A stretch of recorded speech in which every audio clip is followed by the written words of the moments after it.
नमस्कार दोस्तों, आप सभी का एक बार फिर से स्वागत है मेरे मोटिवेशन चैनल में। आज हम कार्तिक मास के अध्याय 29 और 30 के बारे में बात करते हैं। अध्याय 29।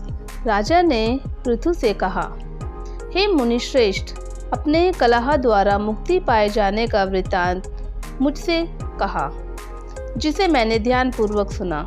हे नारद जी, यह काम उन दो नदियों के प्रभाव से हुआ था। कृपया यह मुझे बताने की कृपा कीजिए। नारद जी बोले, हे राजन, कृष्णा नदी साक्षात भगवान श्री कृष्ण महाराज का शरीर और वेणी नामक नदी भगवान शंकर का शरीर है। इन दोनों नदियों के संगम का महात्म्य श्री ब्रह्मा जी भी वर्णन करने में समर्थ नहीं है। फिर भी चूंकि आपने पूछा है, इसलिए आपको इनकी उत्पत्ति का वृत्तांत सुनाता हूँ। ध्यानपूर्वक सुनिए। चाक्षु मनवंतर के आरंभ में ब्रह्मा जी ने सहसा पर्वत के शिखर पर यज्ञ करने का निश्चय किया। वह भगवान विष्णु, भगवान शंकर तथा समस्त देवताओं सहित यज्ञ की सामग्री लेकर उस पर्वत के शिखर पर गए। महर्षि भृगु आदि ऋषियों ने ब्रह्म मुहूर्त में उन्हें दीक्षा देने का विचार किया। तत्पश्चात भगवान विष्णु ने ब्रह्मा जी की भार्या त्वरा को बुलवाया। वह बड़ी धीमी गति से आ रही थी। इसी बीच में भृगु ने भगवान विष्णु से पूछा, हे प्रभु, आपने त्वरा को शीघ्रता से बुलाया था, वह क्यों नहीं आई? ब्रह्म मुहूर्त निकल जाएगा। इस पर भगवान विष्णु बोले, यदि त्वरा यथा समय यहाँ नहीं आती है तो आप गायत्री को ही स्त्री मानकर दीक्षा विधान कर दीजिएगा। क्या गायत्री पुण्य कर्म में ब्रह्मा जी की स्त्री नहीं हो सकती? नारद जी ने कहा, हे राजन, भगवान विष्णु को इस बात का समर्थन भगवान शंकर जी ने भी किया। यह बात सुनकर भृगु जी ने गायत्री जी को ब्रह्मा जी के दाईं ओर बिठाकर दीक्षा विधान आरंभ कर दिया। जिस समय ऋषि मंडल गायत्री को दीक्षा देने लगा, उसी समय त्वरा भी यज्ञ मंडल में आ पहुंची। ब्रह्मा जी की दाईं ओर गायत्री को बैठाकर ईर्ष्या से कुपित होकर त्वरा बोली, जहाँ अपूज्यों की पूजा और पूज्यों की अप्रतिष्ठा होती है, वहाँ पर दुर्भिक्ष, मृत्यु और भय तीनों अवश्य हुआ करते हैं।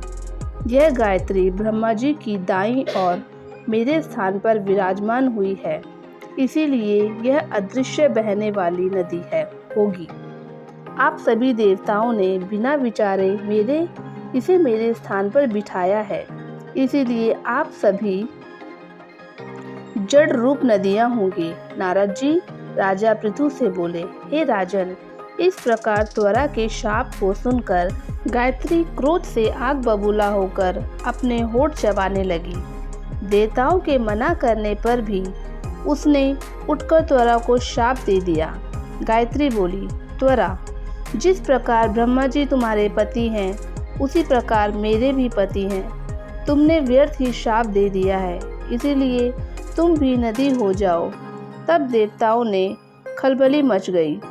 सभी देवता त्वरा को साष्टांग प्रणाम करके बोले, हे देवी, तुमने ब्रह्मा आदि समस्त देवताओं को जो शाप दिया है वह उचित नहीं है, क्योंकि यदि हम सब जड़ रूप नदियां हो जाएंगे तो फिर निश्चय ही यह तीनों लोग नहीं बच पाएंगे।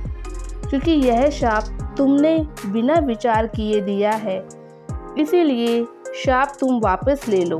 त्वरा बोली, हे देवगण, आपके द्वारा यज्ञ के आरंभ में गणेश पूजन न किए जाने के कारण ही यह विघ्न उत्पन्न हुआ है। मेरा यह शाप कदापि खाली नहीं जा सकता, इसीलिए आप सभी अपने अंगों से जड़ीभूत होकर अवश्य मेघ नदियाँ बनोगी। हम दोनों सौतने भी अपने अपने वंशों पश्चिम में बहने वाली नदियाँ बनेंगी। नारद जी राजा पृथु से बोले, हे राजन, त्वरा के यह वचन सुनकर भगवान विष्णु, शंकर आदि सभी देवी देवता अपने अपने अंशों से नदियाँ बन गए। भगवान विष्णु के अंश से कृष्णा, भगवान शंकर के अंश से वेणी तथा ब्रह्मा जी के अंश से कुकुमवती नामक नदियाँ उत्पन्न हो गई। समस्त देवताओं ने अपने अंशों को जड़ बनाकर वहीं साहा पर्वत पर फेंक दिया। फिर उन लोगों के अंश पृथ्वी रूप नदियों के रूप में बहने लगी। देवताओं के अंश से सहस्त्रों की संख्या में पश्चिम की ओर बहने वाली नदियां उत्पन्न हो गई। गायत्री और त्वरा दोनों पश्चिम की ओर बहने वाली नदियों होकर एक साथ बहने लगी। उन दोनों का नाम सावित्री पड़ा। ब्रह्मा जी स्थान पर भगवान विष्णु तथा भगवान शंकर की स्थापना की। कृष्णा और वेणी नदी की उत्पत्ति का यह वर्णन जो भी मनुष्य सुनेगा या सुनाएगा उसे नदियों के दर्शन और स्नान का फल प्राप्त होगा। तो ये था अध्याय 29। अब हम बात करते हैं कार्तिक मास महात्म्य अध्याय 30। भगवान श्री कृष्ण सत्यभामा से बोले, हे प्रिय, नारद जी के यह वचन सुनकर महाराजा पृथु बहुत आश्चर्यचकित हुए। अंत में उन्होंने नारद जी का पूजन करके उनको विदा किया। इसीलिए माघ, कार्तिक और एकादशी यह तीनों व्रत मुझे अत्यधिक प्रिय हैं। वनस्पतियों में तुलसी, महीनों में कार्तिक, तिथियों में एकादशी और क्षेत्रों में प्रयाग मुझे बहुत प्रिय है। जो मनुष्य इंद्रियों पर विजय प्राप्त कर उनका सेवन करता है वह मुझे यज्ञ करने वाले मनुष्य से भी अधिक प्रिय है। जो मनुष्य विधि पूर्वक इनकी सेवा करते हैं मेरी कृपा से उन्हें समस्त पापों से छुटकारा मिल जाता है। भगवान श्री कृष्ण के वचन सुनकर सत्यभामा ने कहा, हे प्रभु, आपने बहुत ही अद्भुत बात कही है कि दूसरों के लिए पुण्य के फल से कलह की मुक्ति हो गई। यह प्रभावशाली कार्तिक मास आपको अधिक प्रिय है, जिससे पतिद्रोह को पाप केवल स्नान के पुण्य से ही नष्ट हो गया। दूसरे मनुष्य द्वारा किया हुआ पुण्य उसके देने से किस प्रकार मिल जाता है, यह आप मुझे बताने की कृपा करें। श्री कृष्ण भगवान बोले, प्रिय, जिस कर्म द्वारा बिना दिया हुआ पुण्य और पाप मिलता है उसे ध्यानपूर्वक सुनो।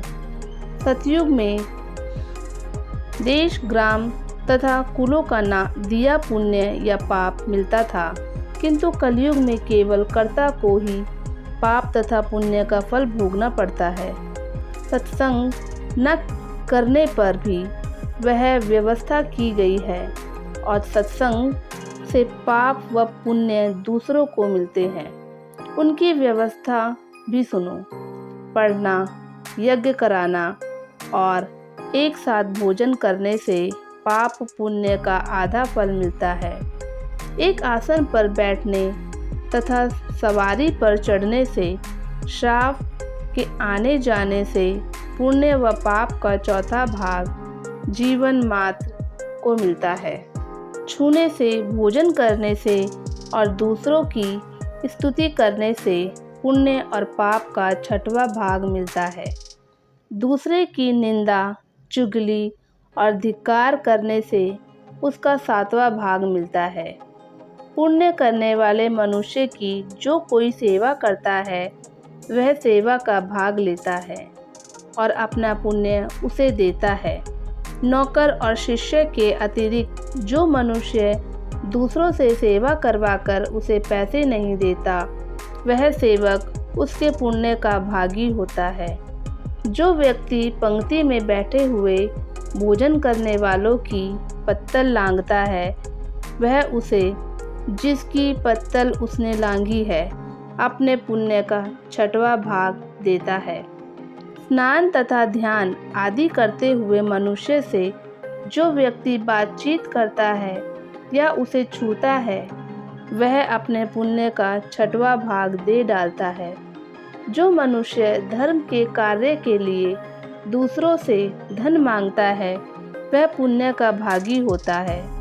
ठीक उसी प्रकार जिस प्रकार की दान करने वाला पुण्य का भागी होता है, जो मनुष्य धर्म का उपदेश करता है और उसके बाद सुनने वाले का से याचना करता है वह अपने पुण्य का छठवां भाग उसे दे देता है। जो मनुष्य दूसरों का धन चुराकर उससे धर्म करता है वह चोरी का फल भोगता है और शीघ्र ही निर्धन हो जाता है, और जिसका धन चुराता है वह पुण्य का भागी होता है। बिना शरण उतारे जो मनुष्य मृत्यु को प्राप्त होता है, उनको शरण देने वाले सज्जन पुरुष पुण्य के भागी होते हैं। शिक्षा देने वाला, सलाह देने वाला, सामग्री को जुटाने वाला तथा प्रेरणा देने वाला, यह पाप और पुण्य के छठे भाग को प्राप्त करते हैं। राजा प्रजा के पाप पुण्य के षष्ठांग का भोगी होता है। गुरु शिष्य का, पति पत्नी का, पिता पुत्र का, स्त्री पति के लिए पुण्य का छठा भाग पाती है। पति को प्रसन्न करने वाली आज्ञाकारी स्त्री पति के लिए पुण्य का आधा भाग ले लेती है। जो पुण्यात्मा पराये लोगों को दान करते हैं, वह उनके पुण्य का छठा भाग प्राप्त करते हैं। जीविका देने वाला मनुष्य जीविका ग्रहण करने वाले मनुष्य के पुण्य के छठे भाग को प्राप्त करता है। इस प्रकार दूसरों के लिए पुण्य अथवा पाप बिना दिए भी दूसरों को मिल सकते हैं। यह नियम जो कि मैंने बतलाए हैं, ये कलयुग में लागू नहीं होते। कलयुग में तो केवल एकमात्र कर्ता को ही अपने पाप व पुण्य भोगने पड़ते हैं। इस संबंध में एक बड़ा पुराना इतिहास है, जो कि पवित्र भी है और बुद्धि प्रदान करने वाला कहा जाता है। उसे ध्यानपूर्वक सुनिएगा। तो इस अध्याय का समापन अब यहीं होता है।